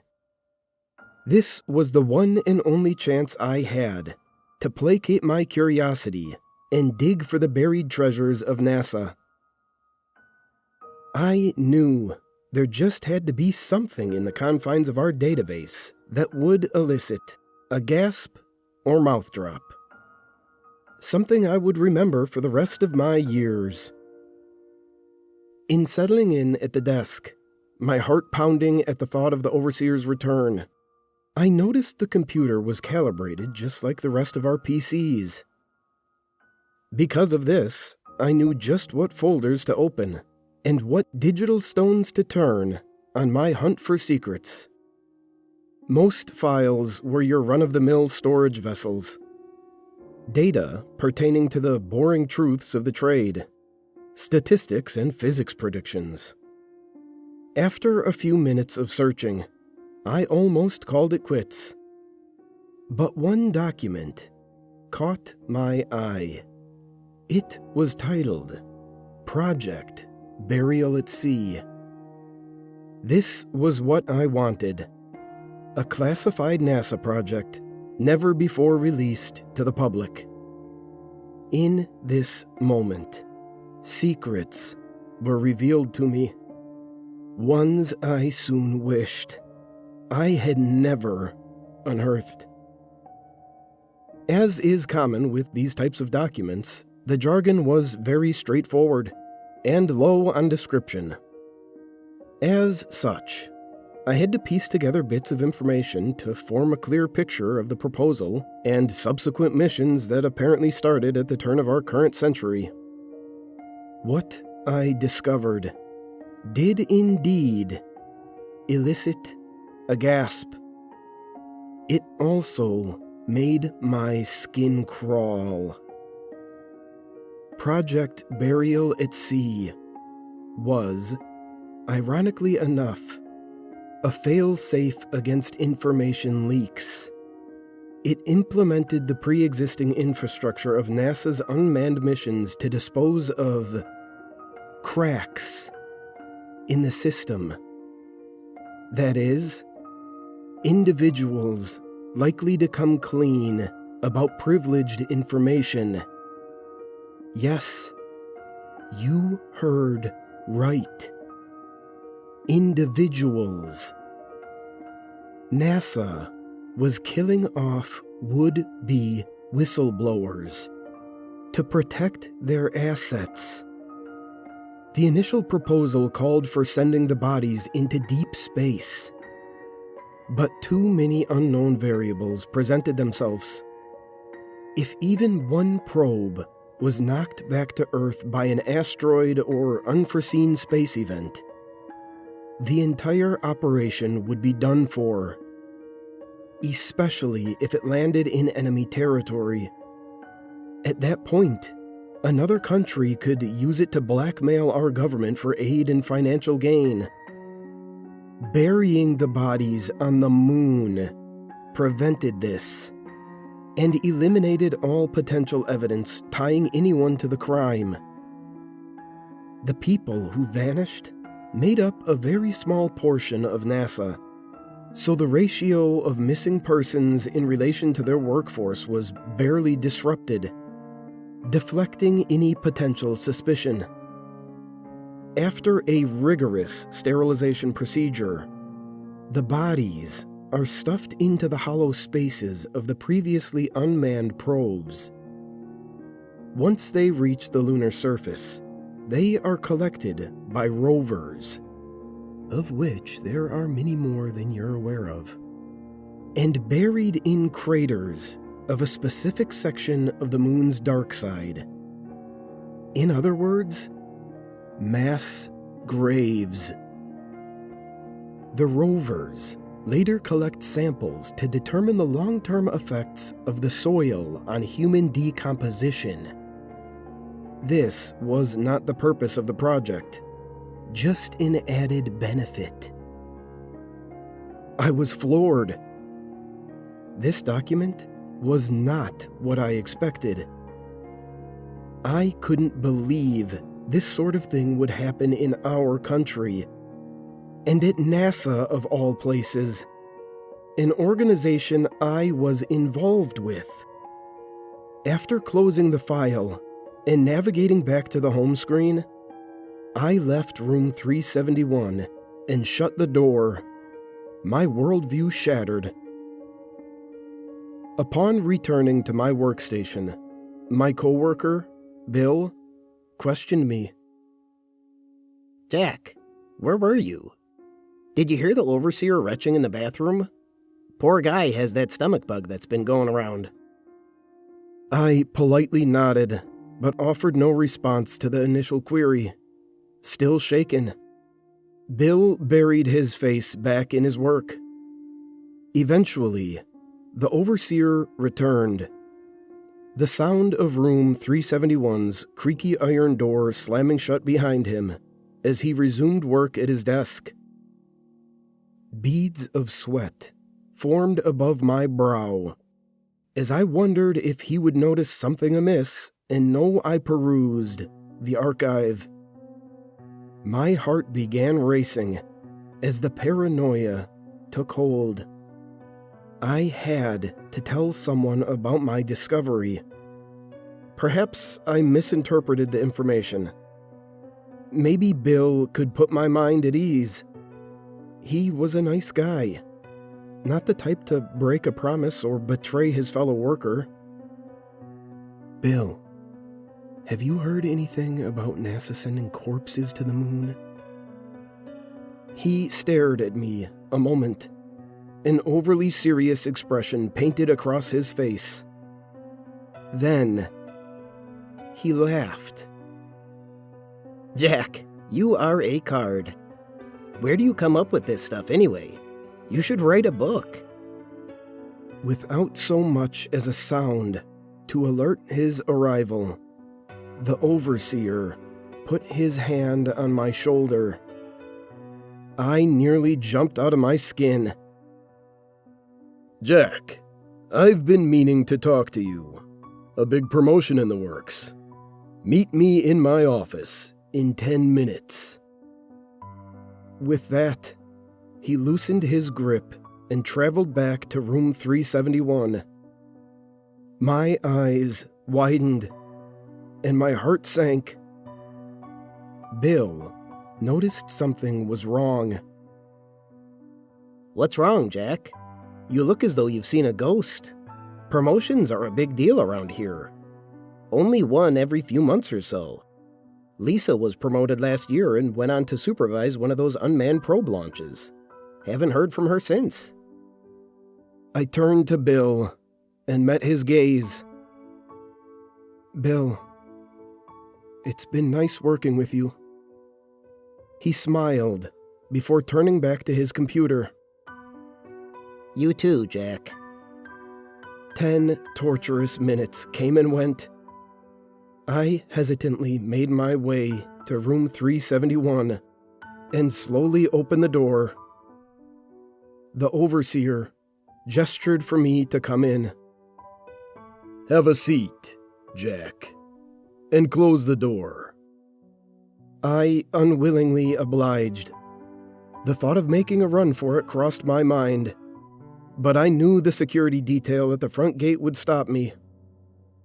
Drawing attention to myself would only serve to expedite my demise. So, what is this about? I asked, my breathing now labored and sporadic. Like I said before, it's a promotion. NASA is recruiting from its affiliate outfits to supervise some of their unmanned launches. You've been selected. I tilted my head in disbelief. But, sir, why me? I haven't done anything to warrant such a promotion, to my knowledge. He grinned. That's where you're wrong, Jack. We've been watching you. We know what you did. You can't deny it any longer. With a wicked smile, he stood up from his desk and walked over to me, his arms outstretched in my direction. His shadow covered the entire room, or at least it seemed that way in the moment.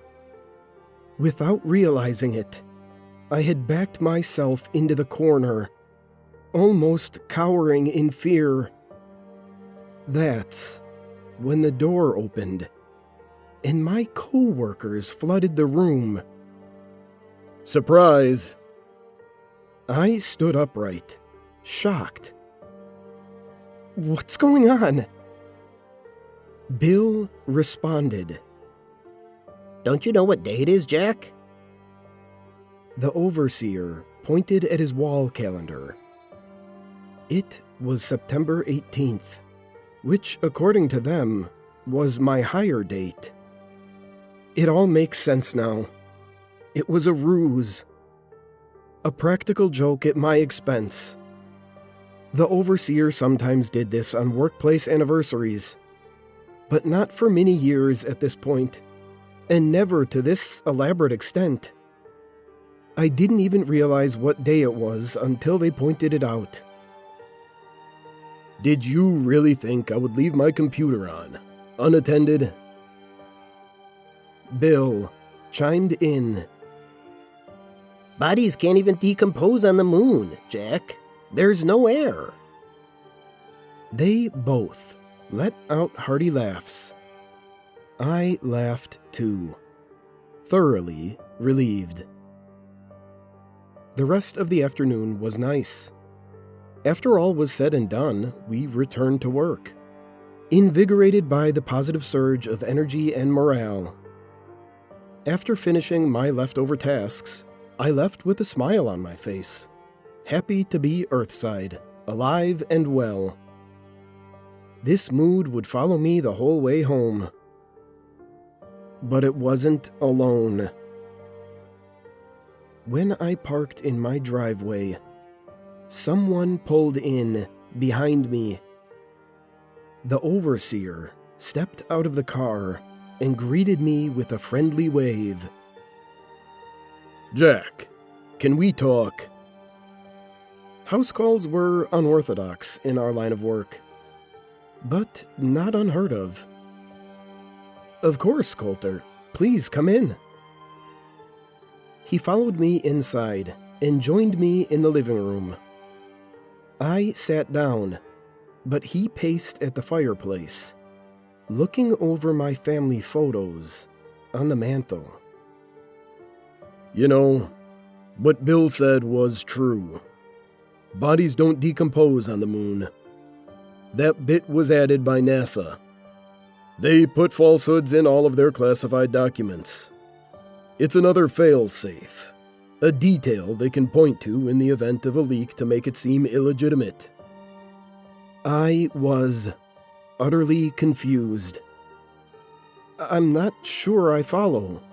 What are you getting at exactly? He turned to me, a stern look painted across his face.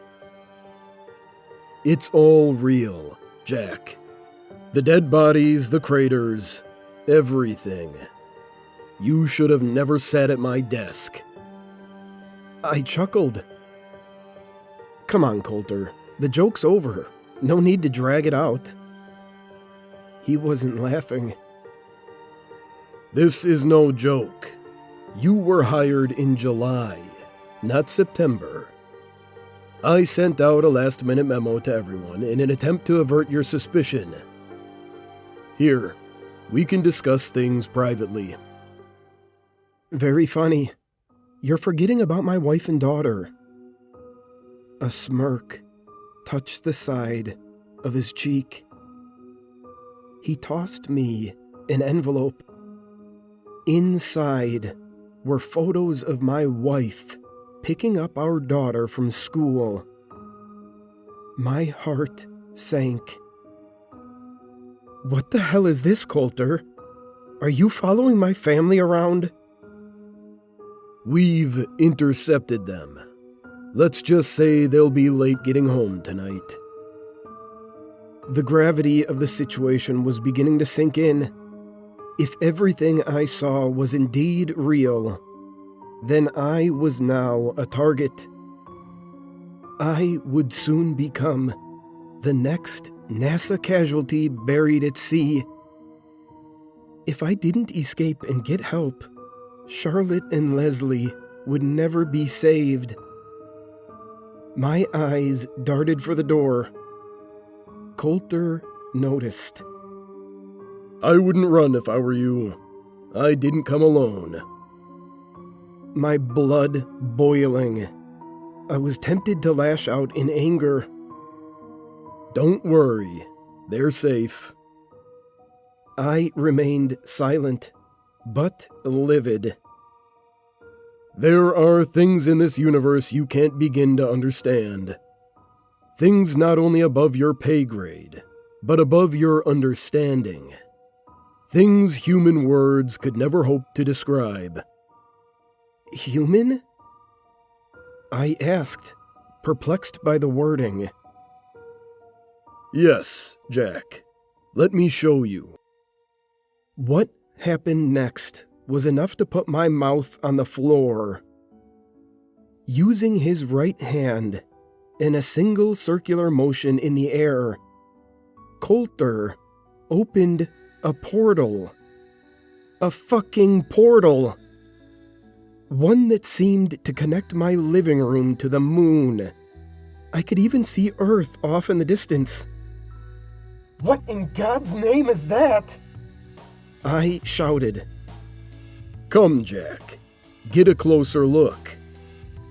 As his hostage, I had no choice but to humor his demands.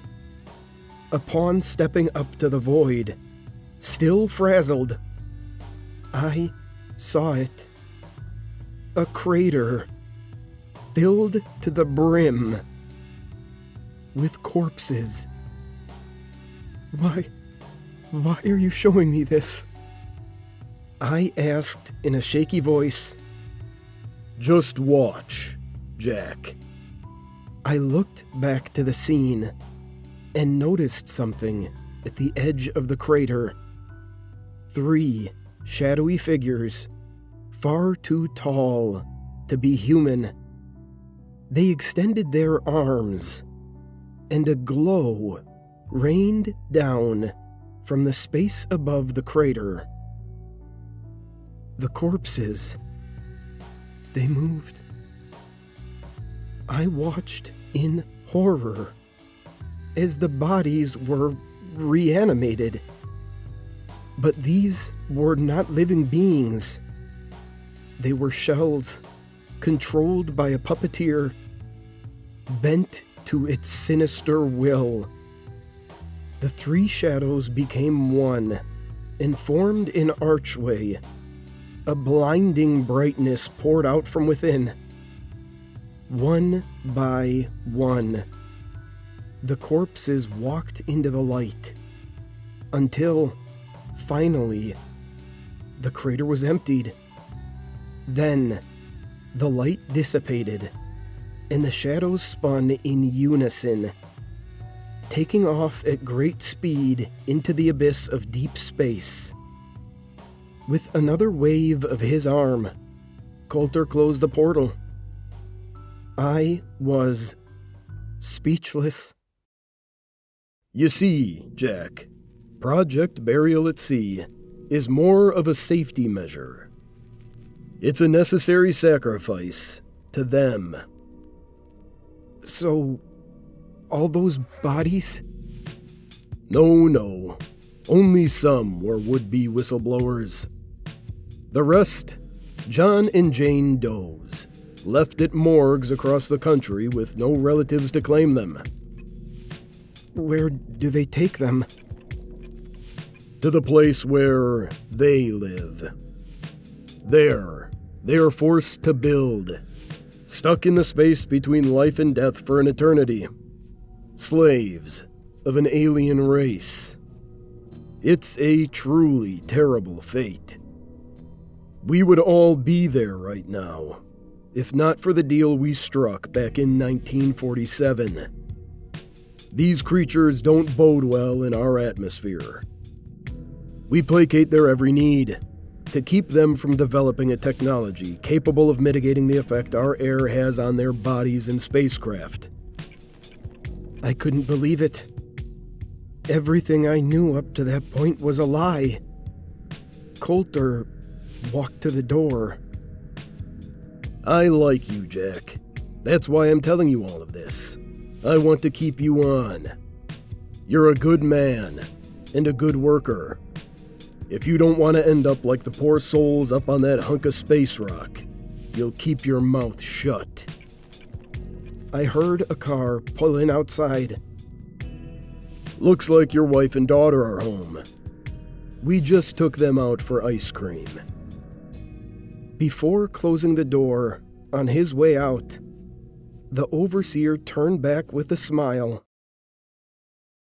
See you on Monday, Jack.